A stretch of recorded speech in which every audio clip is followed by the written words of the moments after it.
Ini SD card aku yang baru dan ini adalah SD card yang kelima. Dan aku bagi tahu korang kenapa aku ada sampai 5 SD card.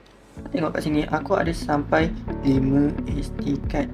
Okey, dan ini aku upgrade Okey, daripada ini aku upgrade yang paling kecil adalah 30GB untuk konten dan yang biasa adalah untuk event 170MB. Dan ini aku upgrade yang baru iaitu 200Mbps. Pertama ialah satu SD adalah untuk satu event.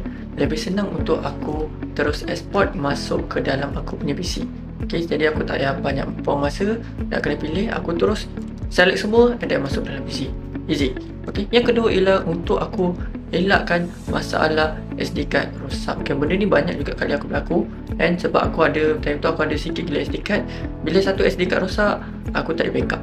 So yang tu sangat kritikal sebab korang, aku shoot momen yang sangat penting, momen wedding. So aku kena banyak backup SD card dan aku tak pakai storage yang besar. Okay, sebab 64GB tu dah cukup lah untuk satu event. Okay, satu hari punya event. So dah cukup sangat. So aku ada banyak-banyak SD card, lebih senang aku dan lebih mudah untuk buat kerja dan elakkan masalah SD card korang rosak. So korang boleh jugalah try macam mana yang aku buat.